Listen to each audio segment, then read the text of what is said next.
Hello guys and welcome to the BP Gaming Network. We are playing Out of the Park Baseball 19 featuring our Oakland Athletics franchise. This is the 2018 season. It is the end of the month of April in our franchise, and we're going to give you guys a little update on how the month has been. It has not been a kind month for Oakland. The team has struggled, but we still have hope. It's still a long season. We believe we can still make some moves to try and rectify the issues and get us going in the right direction.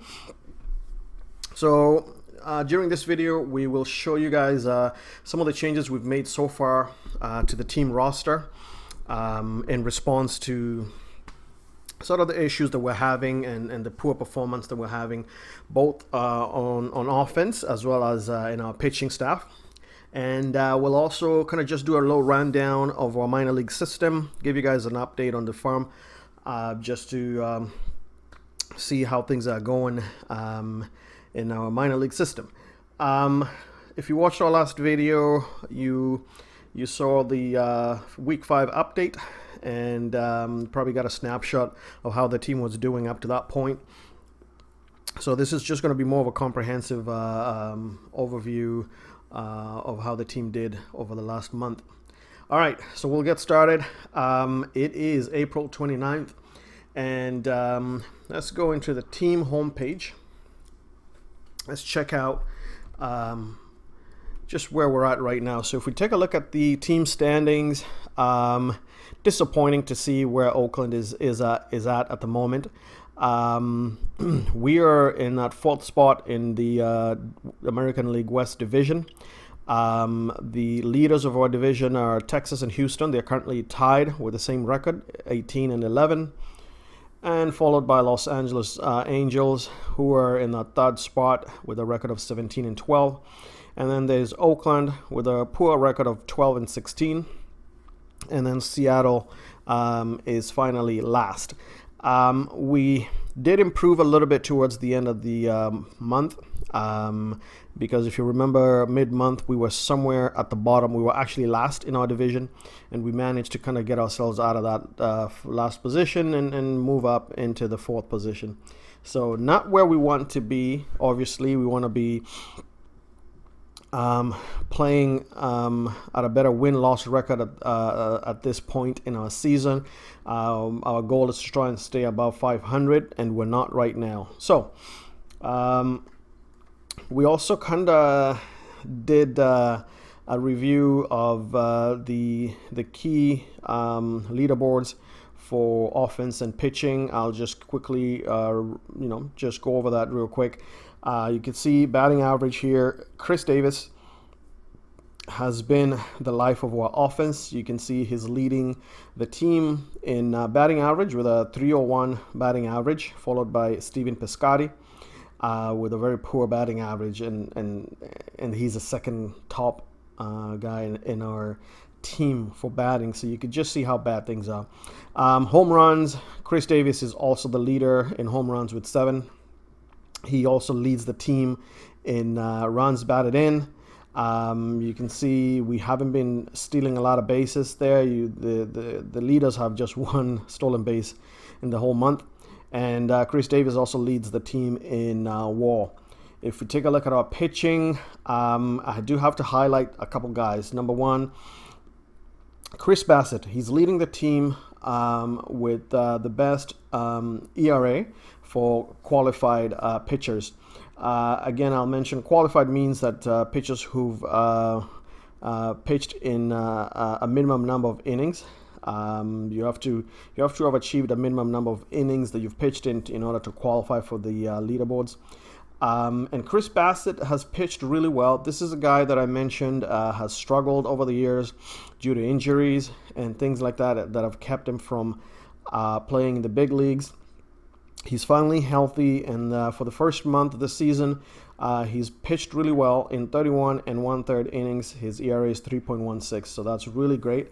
The other guy is Andrew Triggs. He's our number 2 starting pitcher in our rotation, and I really did not think that he could hold down that spot.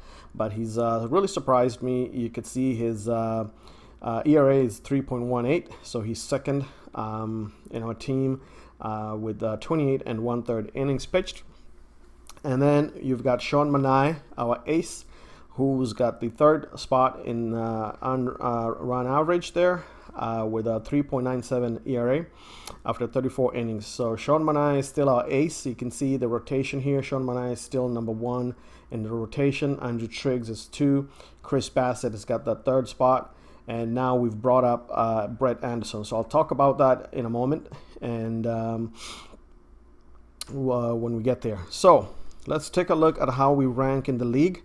Performance-wise, when it comes to runs scored, we are 12th out of 15 teams, so that's really, really bad. Batting average, we are 14th. On-base percentage, we're 12th. Home runs, we're 10th. Stolen bases, we're last in the American League, so that means we need to really address our offensive strategy. We need to get a bit more aggressive and try to make things happen by slightly tweaking our base running aggressiveness. Runs against, this is pitching, a pitching stat. We are 11th, so we're giving up way too many runs. Our starters ERA 4.59, which is good for 10th spot in the American League. Bullpen ERA of 4.47 is good for 8th, and our defensive efficiency is 14. Which is extremely poor. So that's where we're at. Currently, injuries, we can see nothing much has changed throughout the month. Brett Anderson has got a minimal injury, which shouldn't last more than 5 days, so nothing to worry about there. The rest of the guys, they've got serious injuries. You can see they're all on the 60-day DL, starting with our closer, Blake Trinan, who got injured during the month of April, and he's out for 60 days. His injury allowed us to bring up a new young pitcher by the name of Lou Trevino, and Lou has pitched well so far in a couple of games that he's been involved in. We're really happy to have him on board. He made his major league debut this month, so that's a good story there. If you want to check out more on that story, visit our website, www.bpgamingnetwork.com. And you got Jarrell Cotton, who was injured before the season started, and he's out for the rest of the season. Tommy John, so we'll see him next year, most likely. Boog Powell, he's also out on the 60-day DL, got injured at the beginning of the season as well. All right, so that's kind of how the team has performed so far. I'll quickly show you guys where we stand, or at least where all the teams stand in the overall league, MLB league. So for the American League, number 1, we've got Minnesota Twins. Quite surprised by their performance, but credit to them. They are the number 1 team so far after the first month. Texas Rangers, New York Yankees, Toronto Blue Jays, and Houston Astros, all of them have the same exact record. So you could say there's 4 teams tied for the second spot. And then you've got Oakland in the 11th spot out of the 15 teams that are in the American League. So not where we want to be. Definitely room for improvement here. And then Kansas City Royals, they seem to hold it down at the bottom with a poor record of 7-21. So Kansas City have struggled quite a bit since the start of this season. National League, we've got the LA Dodgers. They lead their league there with a 20-7 record. The Phillies are second with an 18-10 record. St. Louis is third with a 16-11 record. In fact, they are actually tied for that with that record with the Chicago Cubs. Cincinnati Reds are at the bottom of the National League, struggling with a 9-20 record, and just above them is the San Francisco Giants. So this is how things stack up so far in the MLB in our franchise. So just wanted to give you guys a window into where we sit so far. If we go back into the team homepage, so I did talk about tweaking our strategy, and we could possibly do that right now. I don't think the team is being very aggressive when it comes to base running.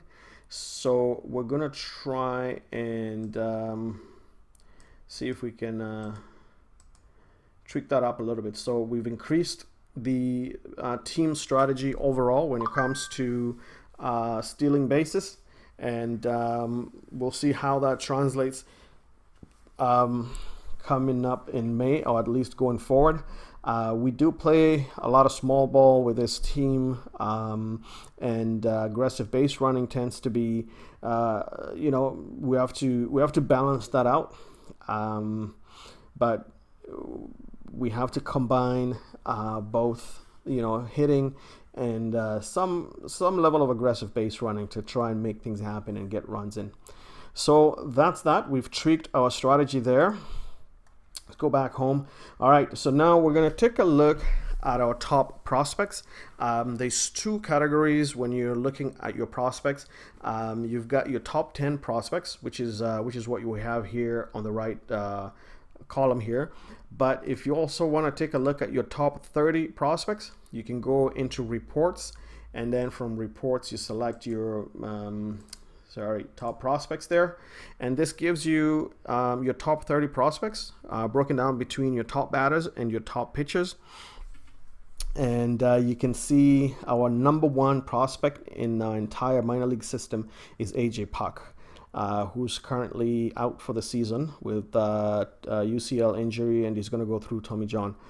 The number two prospect is Jesus Lazaro, who is currently playing in our Beloit Snapper Single A, and we'll talk about him briefly. So anyway, just wanted to show you guys how you can actually access two different ways of looking at your prospects.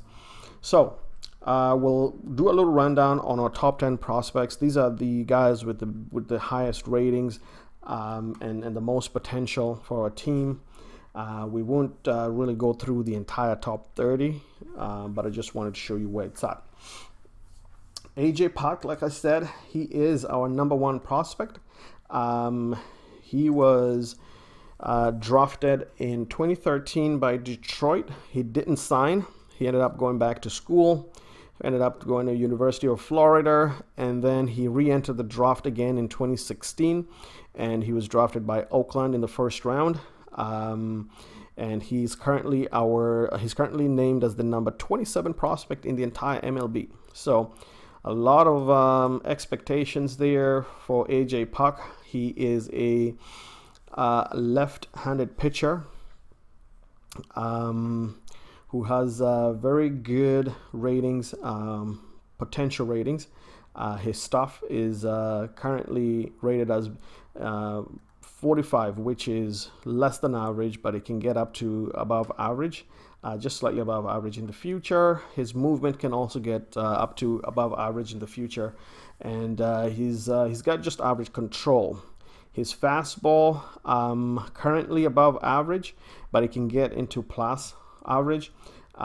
It can get up to 95 miles per hour, which is excellent. He has a decent curveball that can eventually develop to above average.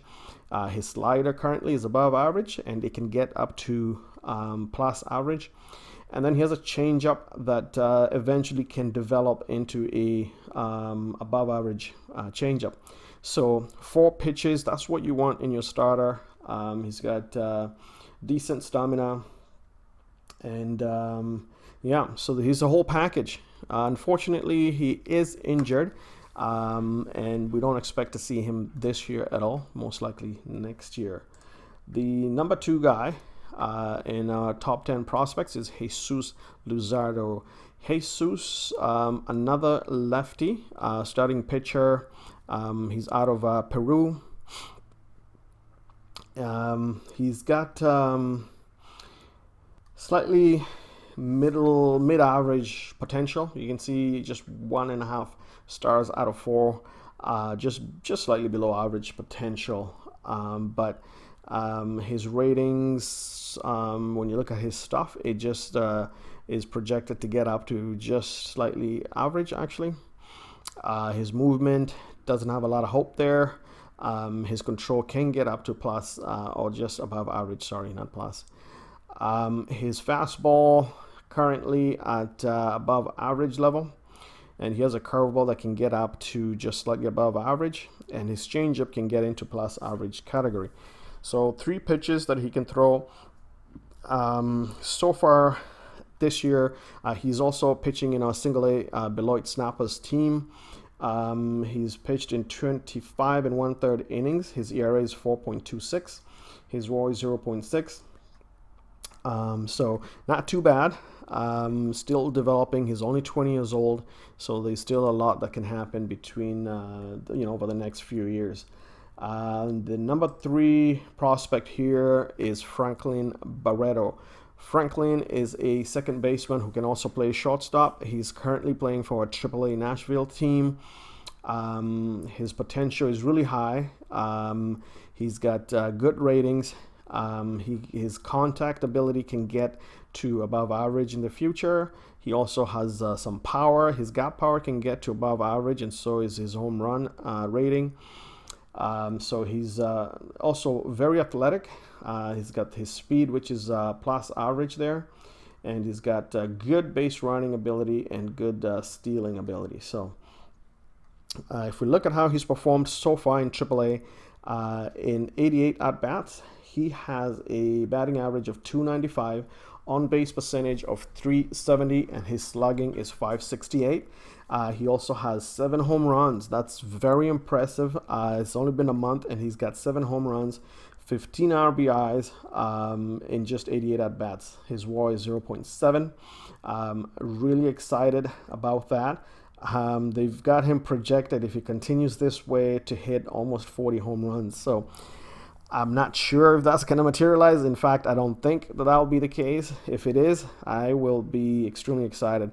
Franklin has already made his major league debut last year. He has already put in 71 at-bats for Oakland. Didn't do too well. His power didn't show up in the big leagues.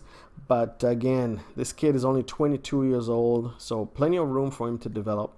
If you want to know his history, he was signed as an international free agent by the Blue Jays, and then the Blue Jays traded him in 2014 to Oakland together with Kendall Graveman and Brett Lowry and Sean Nolan. Sean Nolan, Brett Lowry are no longer with Oakland, and we gave up Josh Donaldson. So we picked up a good prospect in that trade. He's currently named as the number 37 prospect in the MLB prospect list. So high expectations for Franklin Barreto. The number 4 prospect is Jorge Matteo.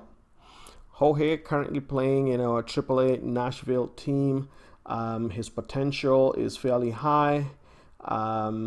He currently, let's see how he did this season. In 102 at-bats, he had 3 doubles, just 1 triple. He had 4 home runs, so not too bad. His power sort of starting to come through there. He's got 13 RBIs for the team. His batting average is 235, so not great. His on-base percentage is really poor, 264. That's something that he's going to have to work on. His slugging is 402, so on-base percentage is something that's crucial for a team because the logic behind that is, I mean, if you can't get on base, then you can't contribute or help your team get those runs through. So you can get on base either by walking, so you got to have good discipline. Don't swing at borderline pitches or pitches that are way off outside the zone. And at the same time, be able to make good contact with the bat so you can get on base. So those are some of the ways you can improve your on-base percentage. Jorge Matteo is 22 years old, still has some room to grow. He also was signed as an international free agent by the Yankees, and he was traded in 2017 along with Dustin Fowler and James Caprielian. I always struggle with that name. And we gave up Sonny Gray and some international bonus money. Jorge Matteo is currently named as the number 59 prospect in the MLB. So pretty good prospects that we've got lined up here so far, from number 1 to number 4. Number 5 is Austin Beck. Austin Beck, he's scheduled to play for Vermont Lake Monsters, which is our low A or short season A. They haven't started their season, which starts in June and runs up to September. So there's no stats for him. 19 years old, right fielder. He was drafted by Oakland in 2017, first round, 6th. And he's from North Davidson High School in Lexington, North Carolina. He is currently named as the number 95 prospect in the MLB. So we're still excited, waiting to see how he develops. He can also play center field and right field on top of left field. So right field is his primary defensive position. And number 6 there is Sean Murphy. Sean Murphy, I'm proud of him because he's one of our top catching prospects. He's typically, you don't see a lot of catchers showing up in the top 10 prospects list for most teams. I mean, it's just the way it is. But he has some decent tools behind him. It doesn't show up when you look at his basic ratings. He's currently playing in Double A team, Midland Rockhounds. He's 23 years old. So far in 2018, he's had 79 at-bats. His batting average is 253, on base 286, not good. His slugging is 481. It can uptick. He's had 3 doubles, 5 home runs. So that's the number that I really like out of him. And 12 RBIs to boot. With your catchers, you really want them because of what they do when they're behind the plate, right? These are the guys who work with your pitcher to control the defense. So if a guy is good, then you're satisfied with that. But if they can contribute offensively, such as a Mike Piazza, for example, Yogi Berra, these are good catchers who excelled and became Hall of Famers. Then it's a huge bonus for your team, right? So I'm excited about Sean Murphy there. Being our only catcher in the top 10.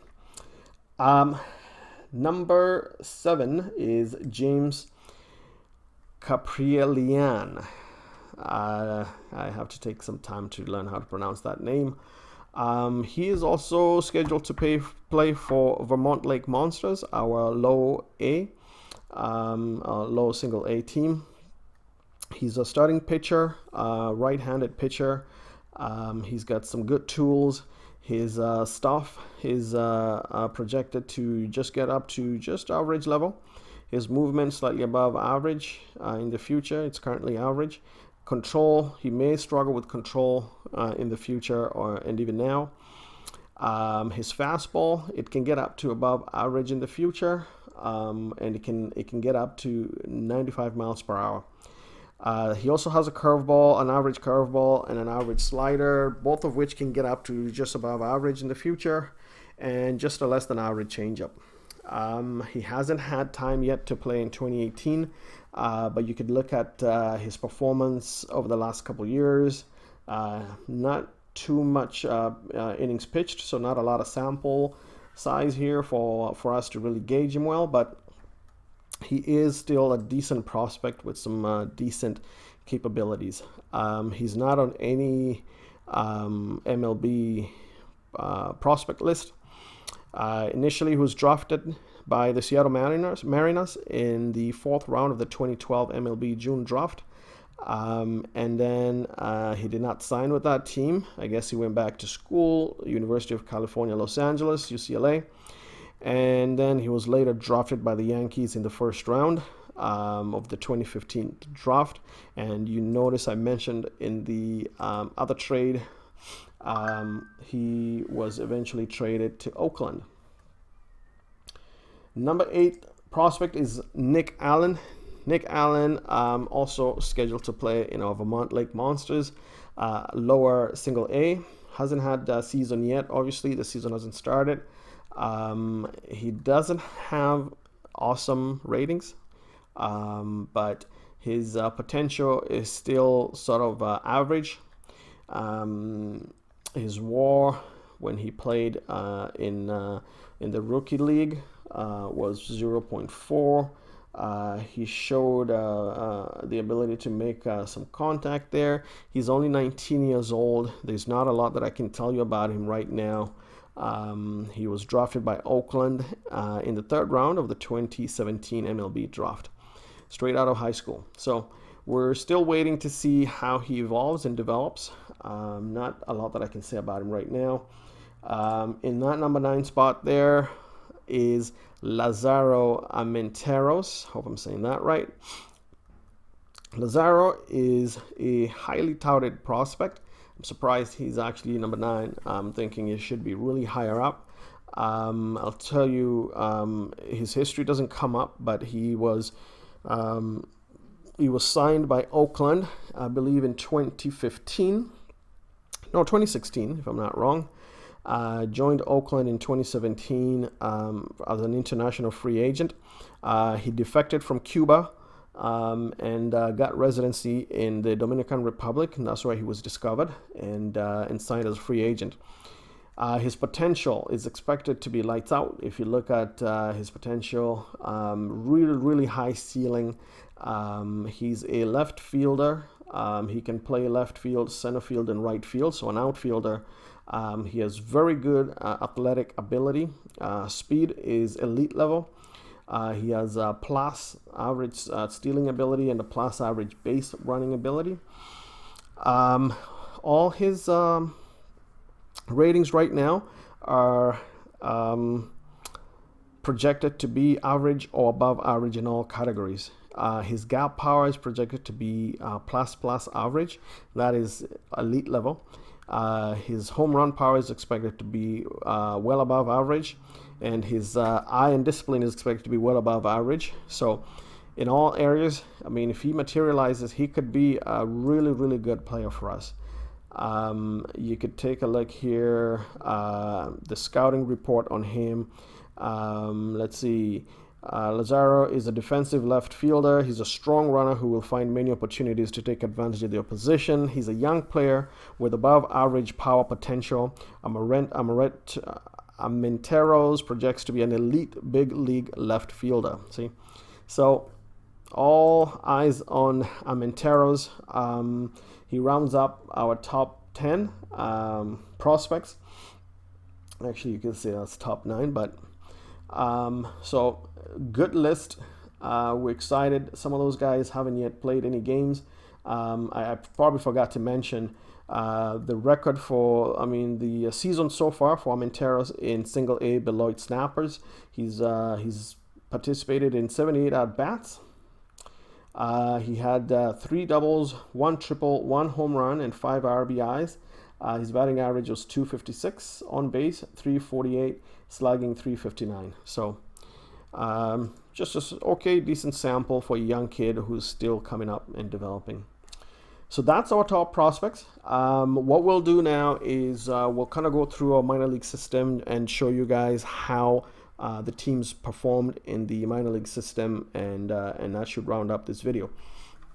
So one thing I'd like to point out, due to requests that I received, there was people who wanted to see, who had asked, how do you manage your minor league system? Well, that answer is not really easy and simple.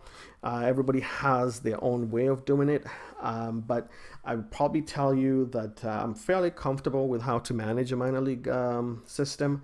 And what I do essentially is I don't let any of my managers control the demotions and promotions of my minor leaguers. And I also like to know when they get injured. So what that means is, this is how you get to know your minor league players. When you get injuries, you're able to go into a team and you're able to adjust that team's roster, you get the opportunity that at that point to bring up players who are performing well and demote those who are not playing well. Just to kind of explain to you the overall idea of managing a minor league system is, and before I go on, I will set up, I'm working on a separate video that strictly focuses on minor league management for out of the park baseball. Essentially all you do is, and it's time consuming, but that's the fun of it, right? Watching players that come into your system develop and eventually make it to the big leagues and perform or even become bust, it's part of the fun. It's part of the whole prospect. That's what makes baseball, and especially this game, out of the park baseball, exciting. So I usually start with my rookie leagues, rookie league teams. We have 2 teams in our rookie league systems. Some teams like the Yankees have, or the Mets, they have 4 teams in their rookie league systems. We have 2 teams. One of our team plays in the Dominican Rookie League, and the other team plays in the Arizona Rookie League. Most of my I would say the rawest or the newest players that join my team, I start them off in the Dominican Rookie League. And as they develop, or if I see really good potential and good performances, then I promote them to the Arizona Rookie team. And then from there, those who are performing really well and have very high potentials, I monitor them, and after probably a season or even 2, then I promote them to my single A team. I start with the low single A. That's why if you can see most of my top 10 prospects, I've got most of them still waiting to have their chance in our single A, low single A, which is short season A. I feel that some people get overly jumpy and excited, and they promote young guys too quickly, or they neglect their minor league system and have good talent that is just rotting in your system somewhere. You have to be a bit more proactive, and so if you allow, I'll just show you guys here. Let's go back to the managers page here, this page. So when you come into manager options here, I have mine checked to notify me when minor league teams are injured. Now, some people think it's a nuisance and don't care. If you look at how I've got responsibilities laid out, I manage everything except the lineups and depth charts for and pitching staffs for my minor leagues. Those can be managed by your minor league managers. You don't need to manage the lineups of your entire system. But when it comes to promotions, signing new free agents and things like that, and demotions, I want to control that. So I'm Terry Sheldon, by the way. So I like to control that. So anyway, so that's how I manage my minor league system. So for example, let's kind of go into one of my teams here, and let's take a look at let's find a team that has somebody who's injured currently. So for example, we've got Renato Nunez, who's currently sitting in AA Midland. I put him here because he had just come off a long-term injury, and I wanted him to do some rehab. That's what that symbol means. So he is currently undergoing on a rehab assignment. But if there was a player injured, and I got to keep my active roster always at 25 at the very most, I would come in here and I would take a look at, okay, who's injured. I would put them on the DL, right? And then I would go down to my the next lower level team and see which player can I bring up, who can I promote to take over the injured guy's position. So that's one way of how you actively continue to promote and demote players in your minor league system.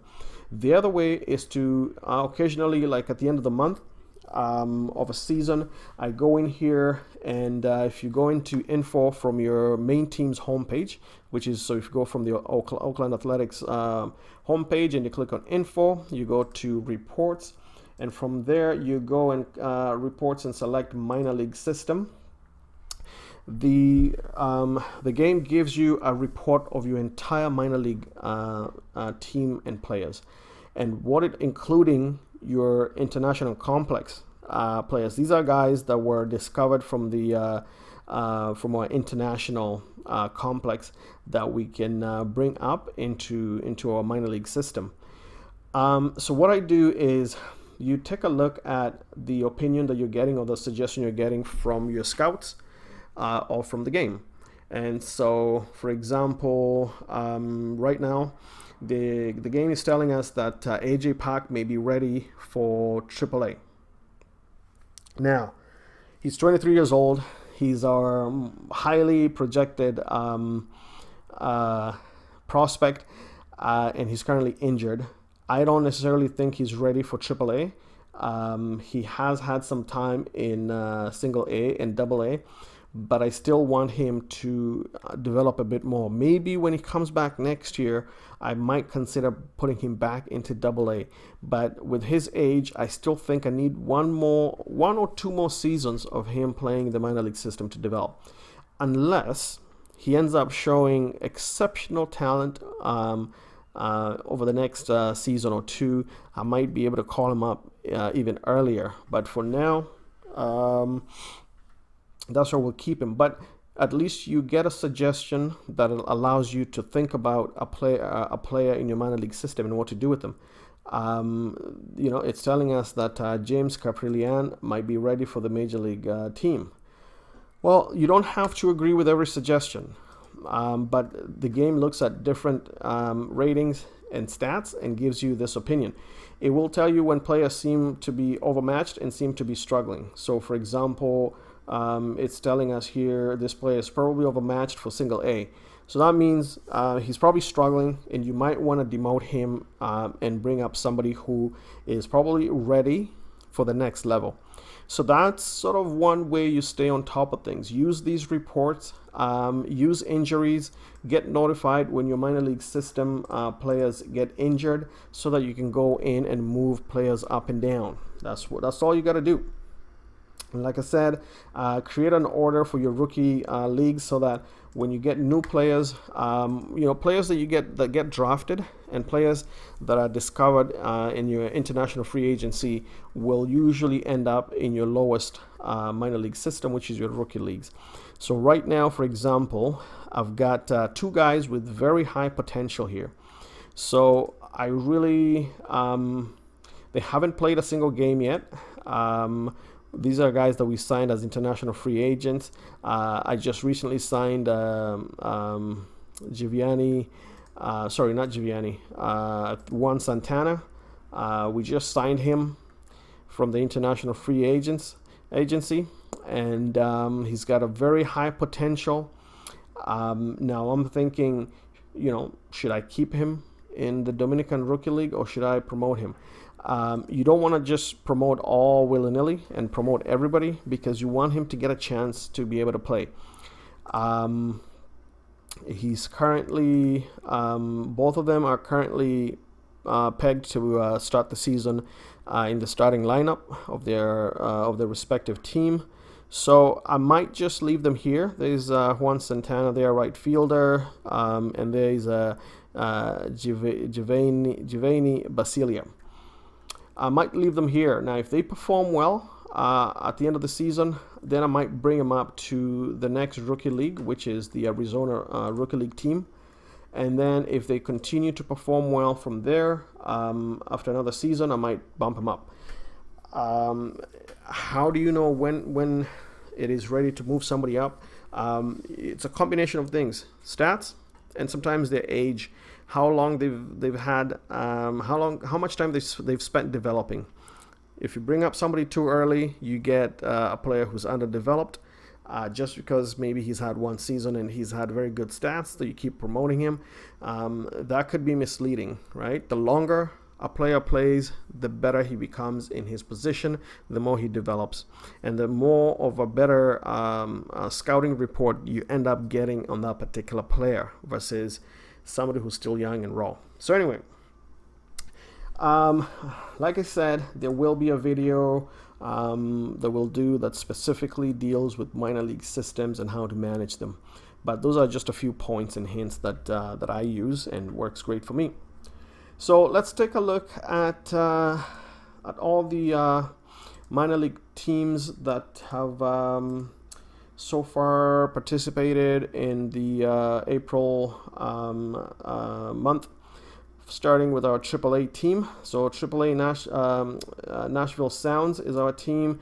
They're currently first place in their division with a record of 15-9. The team leaders are, for batting average, Trace Thompson. If you take a look at his 2018 statistics, he had 91 at-bats, batting average of 341. He had 5 home runs, 2 triples and 5 doubles, on-base percentage of 365 and a slugging of 604. Well done, Trace Thompson. He's a 27-year-old left fielder who has already had a few stints in the MLB. He's played for the White Sox, he's played for the Dodgers, and he's currently he also those are the only teams he's played for in the MLB. I think he's MLB ready. He's playing really well, and he gives us an option in the outfield if we have guys who are struggling in the outfield. Maybe Trace could be the next guy we call up. The next guy with the best batting average is Franklin Barreto. So Barreto has played really well. We already kind of went over Barreto's performance because he's one of our top 10 prospects. And then we've got Sanba Pimentel, who's got a 253 batting average. We've got Anthony Garcia with a 250 average, and Slade Heathcourt. So that rounds up the leaders in batting average for Nashville. The leaders in home run, Franklin Barreto leads the team in home runs. Sanba Pimentel is second with 6 home runs. And then Matt Chapman, and then Trace Thompson and Jorge Matteo. Pitching wise, we've got Daniel Gossett. He is a 25-year-old right-handed pitcher. He's pitching really well so far into the first month of the season for AAA.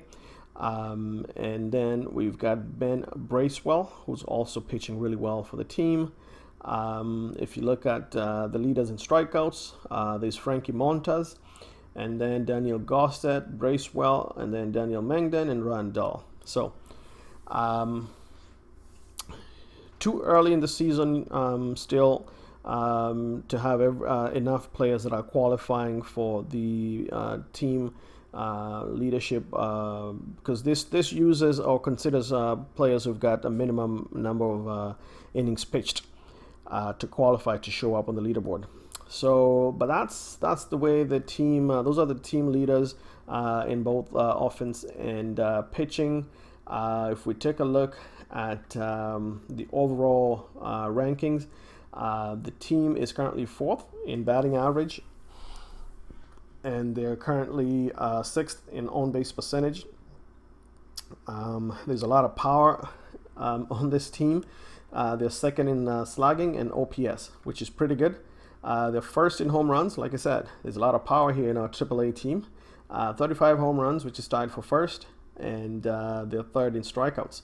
So those are the standout stats for ranking-wise for the offense. Pretty good. Pitching-wise, the team is outstanding in pitching. Unrun average, they're 1st. The starters ERA 1st. Bullpen ERA 2nd. Runs allowed 1st. So that means they've allowed the least amount of runs in the in their division or league. Hits allowed 5th. The opponent's batting average, they're 4th. And then they're 1st in home runs allowed, not allowing any home runs against the opponent. And giving up walks, they're number 4. And the most strikeouts, they're 4th also. So overall, our AAA team has a solid team. They're performing well in both offense and in pitching. Injuries, we've got Paul Blackburn on the DL. We don't know what his injuries are or going to be. Waiting for the diagnosis. Ramon Laureano, who's out for 2 to 3 weeks. His injury is undeterminable, unknown. He's currently on the DL. So those are the next upcoming games for AAA Nashville. The team is performing immaculately well. I'm very happy about that. Midland. We've got team leader in batting average is Trace Loher. This is a second baseman, 22 years old, out of Milwaukee, Oregon, with a 287 batting average. Number 2 is Brett Sidal, a right fielder who has a 265 batting average, 11 RBIs, and 1 home run. And then Sean Murphy, I mentioned my catcher, Sean Murphy. He shows up again for the team in best batting average in Double-A. And the rest, those are not good averages, so we won't really highlight those guys. Team leaders in home runs, number 1 is Tyler Marinkov. He's 26 years old, left fielder, currently playing for Double-A. He's been in Double-A since 2016. Batting average, kind of low, but he's got 6 home runs, so he's got a bit of power, and you can see his rating there. His power is average so far into his development. He's not projected to really develop any further beyond this, so something to think about there. What I mean by that is this is somebody that we can promote to a AAA and eventually further up. I highly doubt. He doesn't look like a MLB caliber, but certainly fills the spots when it comes to our minor league teams. Again, Sean Murphy is second in home runs for the team, followed by Renato Nunez and Eli White with 4 home runs. RBIs, BJ Boyd is number 1 in RBIs for a Double-A team, followed by Marinkov and Eli White, and then Sean Murphy with 12. Pitching wise, for wins, we've got Joel Sedon.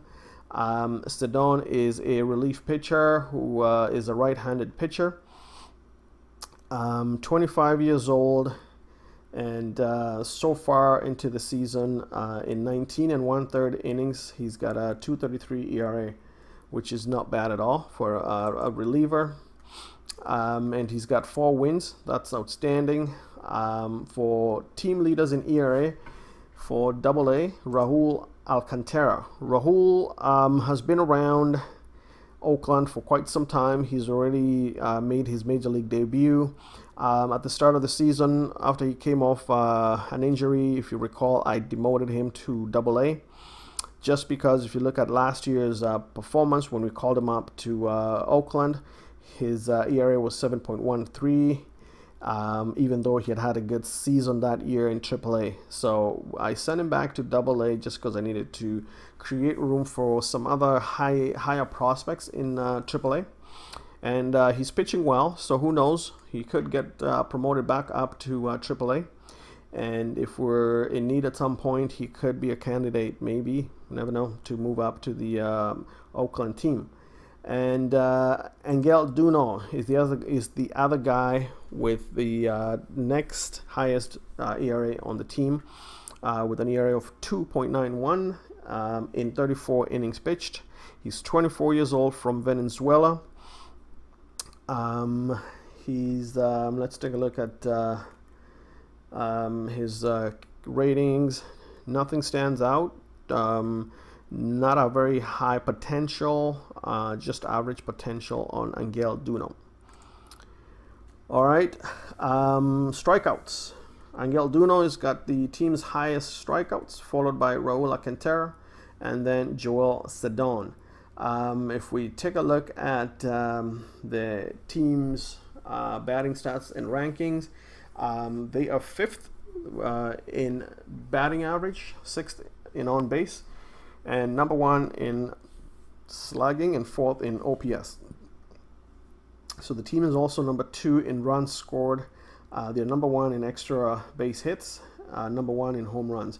So both our AAA and our AA team have some decent power in them. We have players with fairly good power. Pitching wise, we're doing slightly better here. The overall team's ERA is 3rd. The starters' ERA is poor. The starters haven't been pitching well with a 5.85 ERA, which is good for 7th. But the bullpen has been pitching really well with a 2.83 ERA, which is good for 2nd. They're 3rd in allowing the least amount of runs. The opponent's batting average, 225, which is good for 5th, but that's not a bad average though. Opponent's batting average is 275, so that's not good. Good enough for 5th.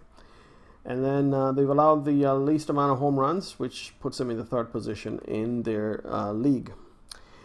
Injuries, we've got Logan Shore, who's out for 2 weeks. We don't know what his injuries are. Richie Martin. Richie Martin was drafted in 2015 by Oakland out of University of Florida. When he joined the team, he had a very high potential, and he's kind of regressed. He's a shortstop and has kind of struggled here and there. He did okay while he was in single A, but once he got bumped up to double A, he seems to struggle. He so far hasn't had any at-bats for 2018, so not much to look at there because he's still injured. Dalton Jeffries also on the DL for 2 weeks with Tommy John. And Seth Brown, hip strain, uncertain when he might return. Upcoming games, you can see the team will be facing San Antonio Mission and then the Corpus Christi Hawks. So double A and single A teams are doing okay. Midland is second place in their division, which is awesome. Nothing to worry about there. Now we'll move on to our Advanced A, Stockton Ports. They are 1st place in their division with a record of 15-9. Their leader in batting average is Luis Barrera.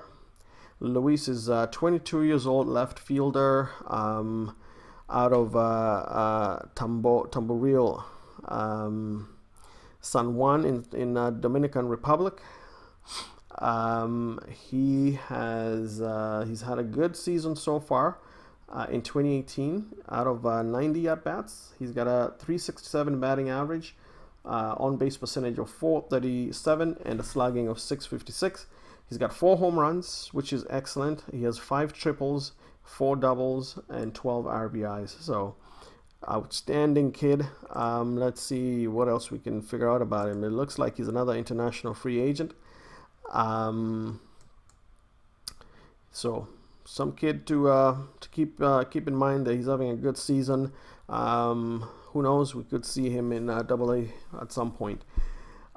Just below him, the next best batting average for the team is Miguel Mercedes. Those of you who've been watching our previous videos, you may have noticed one video where I did a special highlight on Miguel, and that was because he was the first one this year to hit for cycle in our entire system, which was a huge accomplishment. It was a game against the Rancho Cucamonga Quakes, and he had 4 RBIs and scored 3 runs. So that was really exciting for Miguel. And you can see he's been playing really well in 103 at-bats. He's had 7 doubles, 2 triples, 3 home runs, 15 RBIs. His batting average is .320. On base 352 and slugging of .515. His WAR is 0.3. His potential is just less than average there, but he's having a stellar season, so kind of excited to see that. The other guy batting really well is Kevin Merrell, a 22-year-old out of Odessa, Florida. So far this season, in 84 at-bats, he's got a batting average of 310, 11 RBIs. He's got 5 doubles, on-base percentage of 410, which is excellent, and a slugging of 393. So looking good there. So some decent guys that are still developing in our single A team. When it comes to home runs, Luis Barrera leads the team again in home runs, and he also leads the team again in RBIs. So a standout, somebody to really keep an eye out. He really sticks out with his performance so far into this season. The only pitcher who qualified for the leader in ERA is Zach Irwin with 3.60 ERA. Zach is 24 years old, out of Duluth, Georgia. He has pitched in 30 innings, got a 3.60 ERA. His whip is towards the low end, which is good. His walk per 9 innings is 2.1, which is not too bad. Strikeout ratio could increase a bit more than that. But overall, decent kid. He's got good potential. Really decent ceiling there with his potential to improve into the future. So a kid that we would continue to keep our eyes on. For leaders in strikeouts, Zach Irwin is also the leader there. If we take a look at the team's rankings, they are top 3 in almost most of the categories. In batting average, on base, slugging, OPS, runs scored, hits, extra base hits, bases on balls, so walks. Really potent offense here we've got going with our Stockton Ports team. Pitching wise, we're not really doing that great. Our overall team ERA is 6.10, which is good for 6th, not good at all. Both the starters ERA and the bullpen are struggling. Nothing seems to be really going too well for the pitching staff. So just something to highlight or point out. We only have one injury to Dakota Chalmers. He's got a forearm stiffness and out for 4 days. And those are the next month's upcoming games. So that's the 411 on our Stockton Ports team. The next one is Beloit Snappers, which is our single A team. We've got our leader in batting average here, Peyton Squire. Don't know if I said that right. Peyton doesn't stand out. He's 22 years old from Glendale, Arizona. He's had a good season so far. He's a second baseman who can also play shortstop. In 94 at-bats, he's got a 298 batting average. He's got 11 RBIs and 10 doubles. Ooh, 10 doubles. That's outstanding. He's got an on-base percentage of 343 and a slugging of 436. So, great stuff there for a young kid. We've got Hunter Hargrove is the leader in home runs. Hunter is 23 years old from Mansfield, Texas.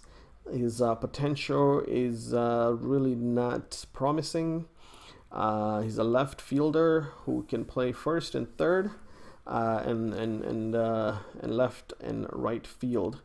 From the looks of it, though, I would probably say this is a kid who is not positioned in his strongest position. So we're going to change his position to first base. I could leave him as a left fielder to develop as an outfielder, but I think he's better suited so far based on his skills and abilities to be a first baseman. So we've changed his position to first base. All right, he does have some power though. Lazaro Amenteros is tied with a bunch of other guys, 3 other guys for the next home runs. Well, I did mention Javon Shelby is also got a decent batting average, a 22-year-old from Lexington, Kentucky. Again, his potential is really not that high, but he's having a good season. In 85 at-bats, 294 batting average, 7 doubles. He's got a 368 on-base percentage and a 412 slugging percentage. So followed by Hargrove, and then Lazaro Armenteros. Lazaro is one of our top 10 prospects, as I mentioned previously. Pitching wise, if we go to leaders in ERA, we've got Ty Dameron, who has just average potential. He is a left-handed pitcher, starting pitcher. In 25 innings pitched, his ERA is 3.24. His whip is towards the low end, which is good. And nothing else really stands out. He's 23, from Chrome, Texas. What else do we know about him? There's another one that was drafted out of high school by the Dodgers in 2013, didn't sign, and then went back to school, Texas Tech, and then got drafted by Oakland in the 15th round in 2016. So, Jesus Luzardo, another one of our top 10 prospects. He is number 2 in ERA, best ERA for his team. In 25 1/3 innings pitched, his ERA is 4.26. His whip is sort of towards the mid to high up levels. Kind of seemed to have struggled a little bit there, but he's got just below average potential. Kid from Peru, so hasn't had the best start to his season, but that could change. All right, he's also the team leader in strikeouts, followed by Joseph Camacho. So how does Beloit rank in its league or division? Their offense has been very poor, so I should have mentioned that they're in 4th place in their division, and I think the division has probably 5 teams or less. Let's take a look at their home here. Okay, maybe more than that. So it's got 1, 2, 3, 4, 5, 6, 7, 8. So it's got eight teams, and they seem to be sort of last in all the rankings in their league. So the offense is really struggling. Pitching wise, they've been pitching really well. The team pitching average is 2.92, good for second. The starters ERA 3.52, which is good for second. They're leading in their bullpen ERA at 2.28. They're also first in the lowest runs allowed, which is great. They're also first in the lowest home runs allowed. So we have some decent pitchers, but offensively we are struggling in our single A team. The next team is the Vermont Lake Monsters. So this is our short season lower A. Their season doesn't start until June. If you check out the schedule, their first game is June 15th. So far there are no records there. Also, our rookie leagues haven't started yet. They will also be starting in June for both the Arizona and the Dominican rookie leagues. So not much to talk about when it comes to those 3 teams. But that's the recap. We've given you guys a recap of our entire minor league system. We've gone through our top prospects. I will mention so far, like I said, the major league team is struggling, and we've made a couple moves, and I will show you guys. We made these moves off camera. So I'll kind of walk you guys through what kind of changes we have made so far. So let's take a look at major transactions. So we had to option down Kendall Graveman. If you watched our last video, you noticed that I hinted at making a change involving Kendall Graveman. So we finally sent him back down to AAA Nashville for him to kind of try and sort himself out and develop there. In return, we called up Brett Anderson from AAA. You can see his ratings there. Brett Anderson is a veteran, 30 years old, from Midland, Texas. He's been with LA in the past. Then he moved around to so many other teams, and now he's eventually back with LA. He's got a 1-year contract, I believe, getting paid the league minimum. In fact, we had signed him to a minor league contract. So I do expect that given his age, this is sort of a cheap option for us, really, because he's still capable of pitching. So I'm excited to have Brett Anderson back to our starting lineup, and we'll see how he does. We also sent down Mark Canha, who has been struggling. You can see so far in 2018, out of 23 at-bats, he's got a batting average of 174 and no home runs and nothing.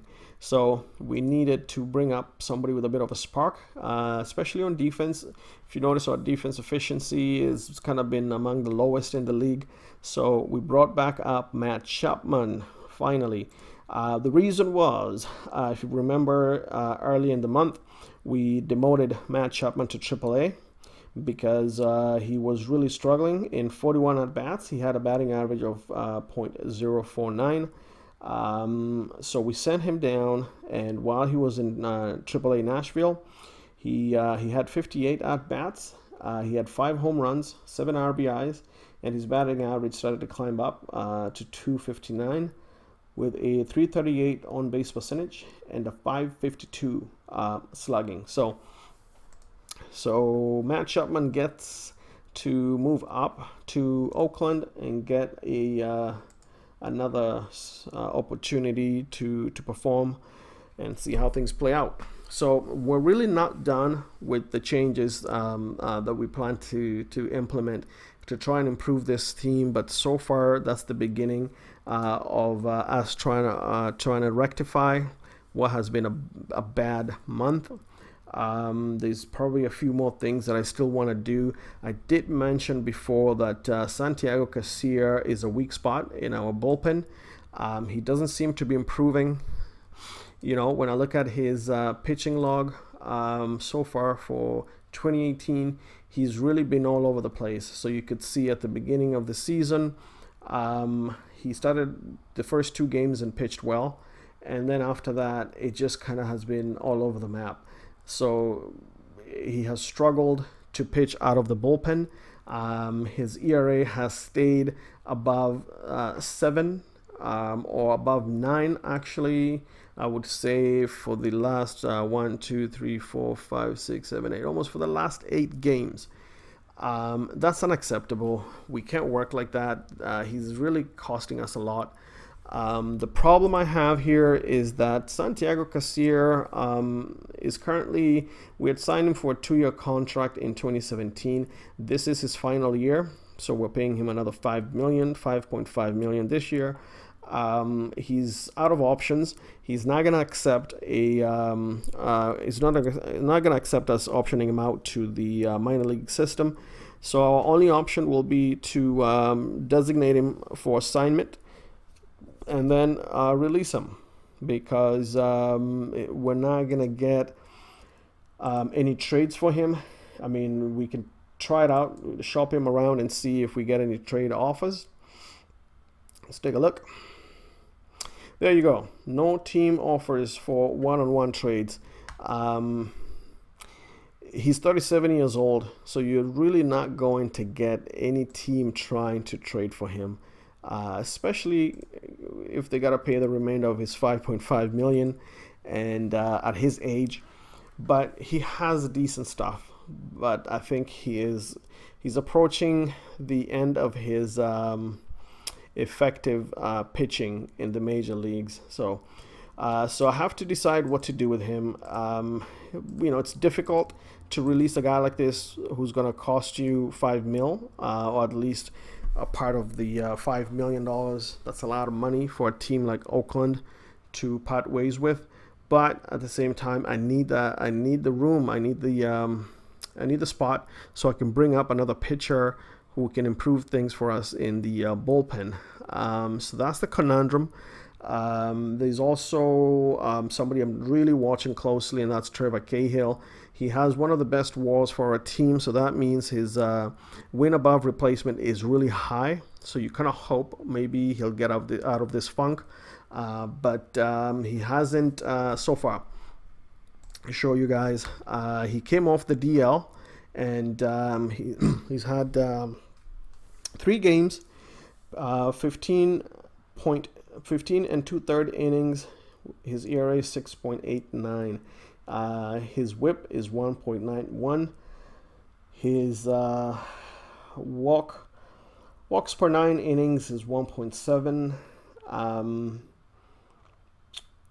You know, he's giving up a lot of hits. That's what it comes down to. That's what the problem is. He's a capable pitcher. He's definitely a veteran. He's 30 years old from Oceanside, California.